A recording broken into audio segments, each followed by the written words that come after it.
Un día por allá de los años 60, el joven Víctor Manuel de Anda, que trabajaba en Acapulco Guerrero en un show como payaso de esquí, era algo que se estilaba en aquella época, que se hacían algunos pues malabares y cosas así, en motos y cosas acuáticas, en esquís más bien, que era lo que había en ese tiempo.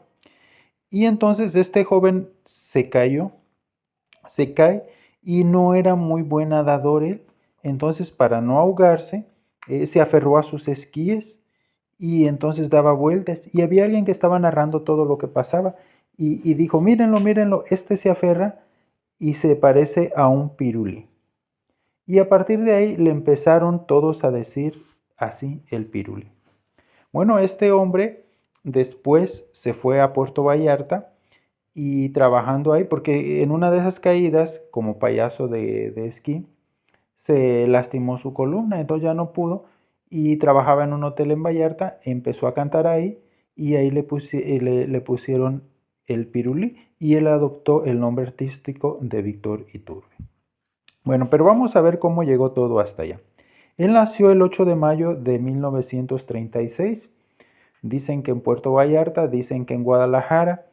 Es complicado, como siempre digo, cualquier fecha de antes de los 50 la gente no hacía muy bien los registros, pero él vivió, creció, se consideraba de Puerto Vallarta. Como dije, su nombre es Víctor Manuel de Anda Iturbe, pero él se puso nada más el nombre y el segundo apellido, Víctor Iturbe. Fue un cantante muy, muy famoso por los años 60, 70 y hasta los 80. Era uno de los mejores intérpretes de bolero. Y en ese tiempo el bolero era algo que pegaba mucho. Él no hacía presentaciones grandes en teatros, él su fuerte fue presentarse en hoteles. En aquel tiempo había centros nocturnos, pero de unas 1000 personas, restaurantes con una buena afluencia, y ahí cantaba, y de eso, y de hecho amasó una buena fortuna en eso, no haciendo tanto conciertos ni tantas presentaciones en TV, sino de esa manera. Bueno, pues él empezó ahí, cuando se lesiona y que ya no puede seguir como payaso de esquí, se va de Acapulco a Puerto Vallarta. Por ahí en el 64 él se va al Hotel Posada Vallarta y empieza a trabajar. Ahí canta y lo oyen que canta bien y le ofrecen que trabaje en el bar. Y entonces ahí está cantando, ya por decir cantó profesional porque ya le pagaban. Entonces ahí empieza él a componer y poco a poco empieza pues a querer grabar. Bueno, de hecho, eh, en ese momento, pues la gente que iba le gustaba. El dueño del hotel quería promocionar su hotel y entonces le dijo, ¿sabes qué? Vamos grabando un disco. Y entonces lo llevaron a él para que grabara un disco. No era para lanzarlo comercialmente, no era para que él se hiciera cantante de otro lado, simplemente, y él tampoco aspiraba, él decía, pues aquí tengo mi trabajo, aquí canto y aquí me pagan. Ese disco se hizo para los huéspedes del hotel regalárselo. Cada que iba un huésped le regalaban un disco de Víctor Iturbe y él cantaba ahí, entonces lo conocían y eso. Pero hubo un excedente de de este disco, o sea, pidieron más de los que se ocupaban. Entonces el dueño lo mandó a una casa que se llamaba Casa Lemos, que era una distribuidora de discos, y pues lo empezaron a vender. Pero la sorpresa es que se empezó a vender mucho. Estamos hablando del año 64, 66, entre el 64 y el 70. Y en aquellos años pues había tele, pero no había tantas noticias como ahora, ni eso, la radio y todo eso. Entonces en Puerto Vallarta todavía era un lugar chico, ahorita ya era un lugar turístico, pero era chico relativamente. El caso es que ellos no se enteraban que el disco se estaba vendiendo y que el disco estaba tocándose en la radio y que estaba pegando mucho. Cuando ellos una vez que va el Víctor Iturbe a Guadalajara, pues ahí iba y en el taxi, en el radio oyó la canción Confidencias de Amor, que es una canción de él y que estaba en ese disco. Entonces, el taxista pues obviamente el taxista estaba oyendo la canción, ya la conocía, pero no conocía la cara del que lo cantaba. Entonces él le llamó la atención a Víctor Iturbe y le preguntó y dice, dice, ese es uno de Vallarta, dice. Entonces nomás le dijo así, es uno de Vallarta que canta. Estaba pegando mucho su canción. Entonces vean cómo realmente fue algo muy, muy sorprendente lo que pasó con la forma en que él empezó a cantar. Bueno, pues ahí empezó. Después él llegó a tener pues ser locutor en algunos programas. Por ejemplo, en la Ciudad de México, en Radio 1000, tuvo un programa llamado La Hora Fresa y también pegó bastante bien. La primera vez que se presentó en la Ciudad de México fue en el año del 67. Se presentó en el Café Ipanema y en poco tiempo ese lugar se convirtió en uno de los más concurridos. Era muy común salir de cabaret a los antros. Bueno, en ese tiempo se llamaban antros. Los centros nocturnos, a algunos restaurantes muy, muy famosos, pero que tocaban variedades y pues se pagaba la entrada aparte de la comida, pero eran buenos, tipo Las Vegas, pues un poco parecido, ¿eh? Pues así fue con este Café Ipanema, pero se hizo el más concurrido porque la gente le empezó a gustar cómo cantaba Víctor Iturbe. Eh, con el tiempo, Víctor Iturbe llegó a tener también su propio café llamado De Pirulí y pues estaba cerca del Teatro Insurgentes. Vean cómo todo eso. Llegó a hacerse muy, muy famoso, cantante de boleros, sí iba a la tele, pero siempre fue su fuerte ir a centros nocturnos, a restaurantes, a hoteles. Y así empezó a tener éxito, empezó a tener éxito. Inclusive llegó a tener más dinero, más económicamente que muchos que se presentaban en TV, porque de hecho en TV las presentaciones no te las pagan porque es tu promoción o te las pagan muy baratas. Y ya de ahí pues debes de salir. Y entonces muchos nomás se presentaban y a vender discos. Entonces era poco y él le pagaban, tenía una presentación diaria, se presentaba todos los días. Entonces le iba muy bien. De tal manera que empezó a tener algunos gustos excéntricos y caros. Por ejemplo, le gustó mucho los aviones a control remoto. eh, Le gustaba mucho subirse a esos planeadores que habían. Piloteaba avión, que llegó a tener un avión Cessna. Se compró también un globo aerostático. O sea, le gustaba mucho andar en las alturas volando. En una ocasión, o bueno, siempre que viajaba, iba un amigo de él llamado Manuel Santos.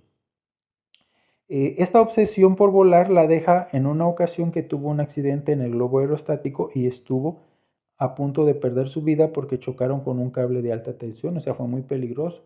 Parte del golpe que se podían dar, el electrocutarse. Él se salva, pero su amigo Manuel muere.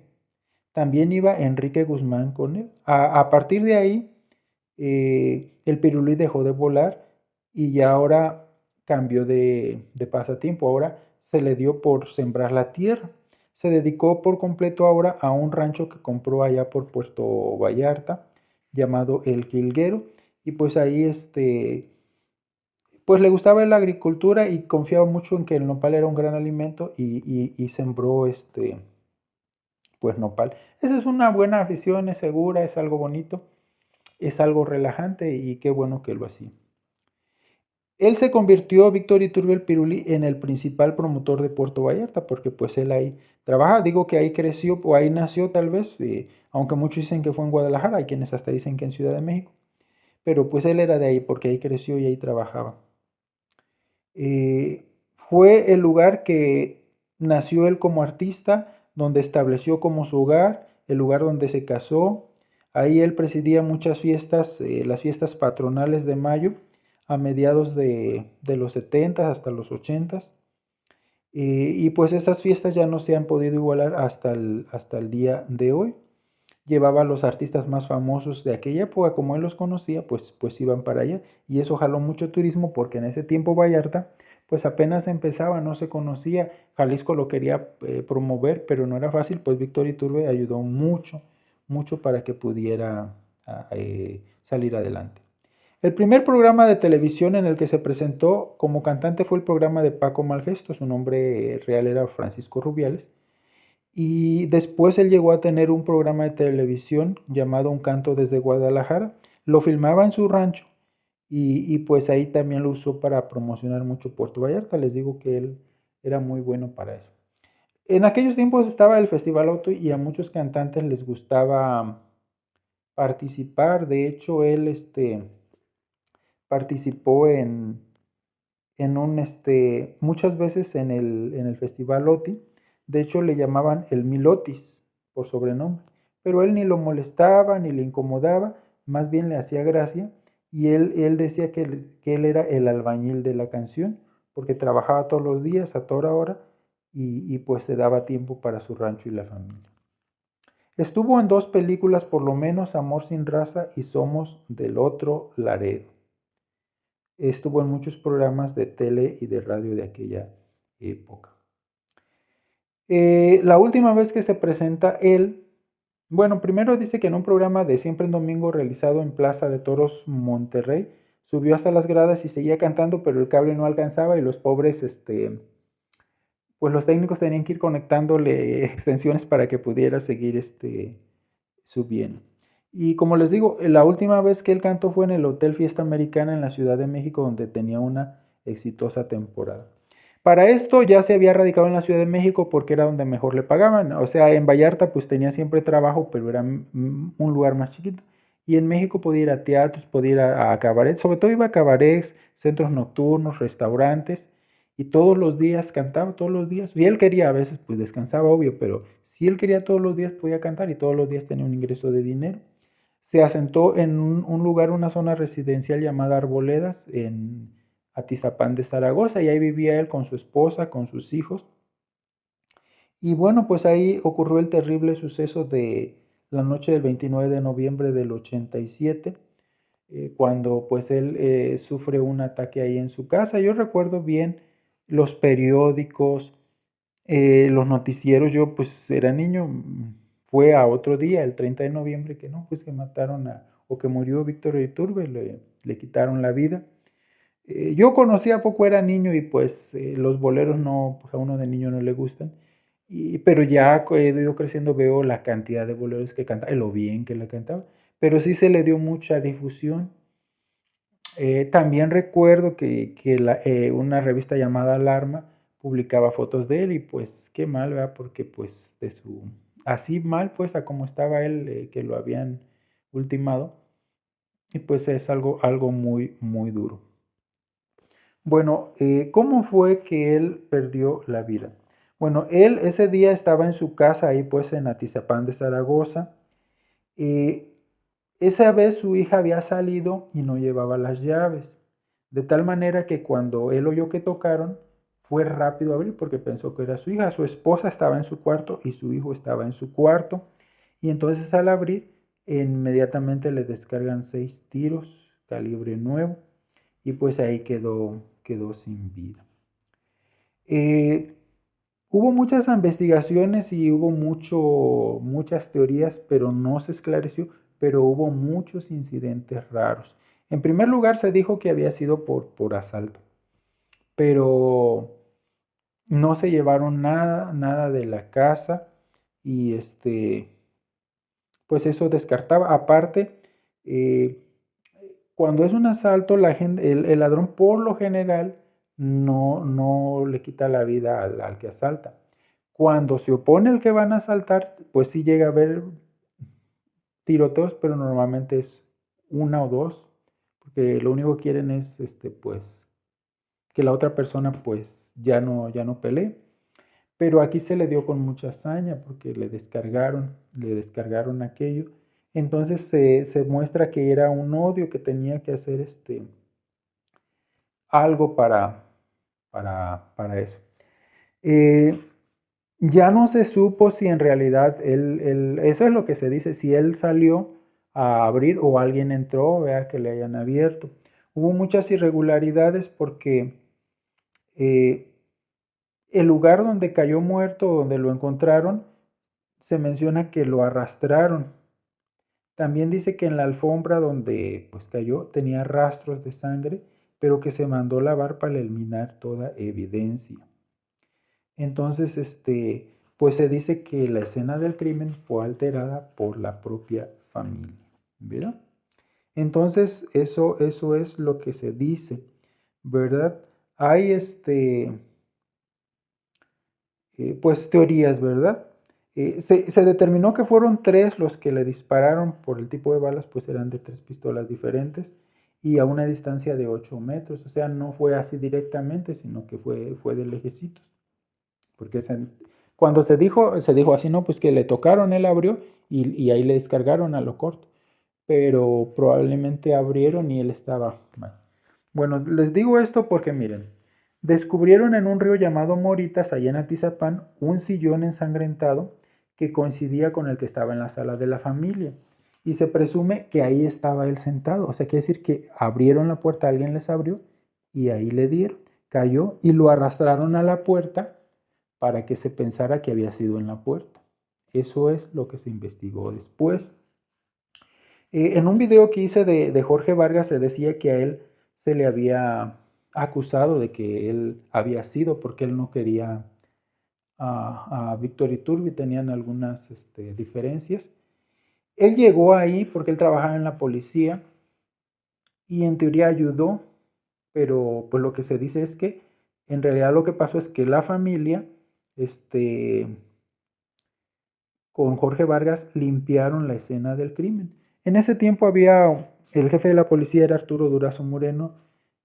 Es difícil en la época de que el PRI fue quien gobernaba en México, había gente muy corrupta. Pero Arturo Durazo era el más corrupto. Pero pues para no ser exagerado, vamos a decir que estaba entre los tres más corruptos. Se sabe todo lo que hacía. Entonces, si le quisieron hacer eso a Víctor Iturbe, pues le llamaron, oye, vamos a hacer esto. Y, ah, sí, limpien. Y él no investigó nada. El caso es que, eh, pues esa es la situación. Como les digo, muchos periódicos y revistas amarillitas publicaron fotos de él, así como estaba en el CEMEFO y cuando lo estaban sacando. Eh, Se dice que fue un crimen pasional, que porque él era alguien pues muy mujeriego y que anduvo con la mujer de alguien de la mafia o de la política y que por eso pues se le dio pues este fin, vea. Podría ser. El segundo dice que era un crimen por deudas, que él le debía muchas cantidades a alguien que porque tenía deudas de su rancho y que era valor de varios millones de pesos. Pero no, porque él tenía un ingreso diario, porque nunca dejó de cantar y siempre sus presentaciones siempre fueron exitosas y sus discos se vendían. En ese tiempo se vendían mucho los discos, en los 80 no había tanta piratería, no había forma de reproducir ni de descargar. Entonces la gente que le gustaban los boleros siempre estaba comprando, entonces él tenía ingresos constantes. Mm, Y la otra es que fue un ajuste de cuentas. Porque que según el cantante Zenick tenía nexos con cárteles y que entonces pues tuvieron algún problema con él. Ninguna de estas teorías parece ser tener lógica. No tiene ninguna lógica porque él no tenía deudas y tampoco parece que haya sido algo del crimen organizado. Es extraño que Jorge Vargas, siendo alguien que no se llevaba con él, haya sido el primero, él fue el primero en llegar a la escena del crimen. O sea, cuando pasó esto, la familia no sé si llamó a la policía o le llamó a él. Muchos dicen que fue mero Jorge Vargas quien fue uno de los tres hombres que dispararon y que entonces se echó a correr y luego regresó, por eso fue el primero en llegar. Quién sabe, Jorge Vargas también ya se fue, ya se nos adelantó y pues no. Lo que sí es que su familia de Víctor Iturbe nunca colaboró. Yo creo que el haber encontrado el sillón donde él estaba sentado tirado por ahí era pues motivo para haber hecho una investigación y para poner a la esposa como sospechosa o a los de la familia por lo menos, porque es obvio que limpiaron eso y mandaron y lavaron la alfombra y se encontró que lo arrastraron. Debió de ser alguien que se conocía con Arturo Durazo y por eso él no hizo nada y por eso la familia nunca cooperó. Luego, poquitos días después vendieron todo y se fueron para Estados Unidos y quedó impune. Así que todas las teorías que hay, yo creo más bien que fue alguien cercano Eh, Probablemente estuvo implicado este hombre que siempre se ha dicho, Jorge Vargas, probablemente no, probablemente solo la esposa le dijo, oye, pasó esto y ven a ayudarnos y les ayudó. Eh, Porque él sí se lleva bien con la esposa, no con Víctor Iturbe. Y bueno, es uno de esos casos más que han quedado en México impunes. En esa época no había este tipo de sucesos como ahora que sí hay del narco. En ese tiempo era menos, por eso no creo que haya sido el AMPA. Estaba alguien muy corrupto como era Arturo Durazo. Si le daban un dinero él ya no decía nada. Y bueno, estaba en la policía alguien como Jorge Vargas, que no era alguien que tenga carrera en criminalística, era un cantante y actor y que aparte no quería a Víctor Iturbe, entonces igual a lo mejor ni le preocupó mucho esclarecerlo, quién sabe este implicado. Lo único es cierto es que aquella noche del 29 de noviembre del 87 perdimos al principal representante del bolero en México. Y es algo injusto, yo siempre pienso que toda persona merece sentirse segura en su casa, ¿verdad? O sea, el que a alguien le quiten la vida en su propia casa es algo muy duro, muy cruel. También me da mucha tristeza que en México no tengamos la seguridad de que la policía vaya a ayudar. Yo creo que es un caso muy fácil de esclarecer o debió ser muy fácil de esclarecer al encontrar signos de que arrastraron al cuerpo, que ellos dijeron que fue en la puerta y fue en el sillón en realidad. Y obvio que debieron encontrar pues los restos de la bala y todo eso. Pero pues no se hizo nada en realidad, como muchas veces en México. Me da mucha pena saber que no tenemos quien nos ayude en eso. Si nos pasa algo, pues ya. Era una persona famosa y no le pasó. Ahora a nosotros menos. Claro, han pasado 40 años desde eso hasta el día de hoy. Eh, Ha mejorado un poco la situación, pero no mucho. Y en realidad, si pasa algo así a cualquiera de nosotros, pues estamos solos. Qué triste lo que pasó con él, pero qué bueno que de no tener él cantaba bien por naturaleza y no era su aspiración. Y de esas cosas fortitas que le graban el disco ahí nomás para regalarlos, y llegaron a las estaciones de radio y empezó a sonar. Y fue durante mucho tiempo el principal cantante de boleros, uno de los que más discos vendían. Y el número uno, era el número uno en presentaciones en vivo, en lugares como El Patio, todos esos, aún por encima de José José y otros grandes de aquella época, era Víctor Iturbe. Bueno, pues vamos a recordarlo. Si usted es joven y no conoce, óigase unos boleritos con Víctor Iturbe, como el de Verónica, como el de Felicidad. A ver qué voz tan afinada, qué bien acentuado, qué buena tonada. Y los que lo conocimos, pues vamos a seguir recordando. Me duele mucho y me apena como mexicano que no se haya hecho justicia para el grandísimo, el rey del bolero, Víctor Iturbe, el Pirulí.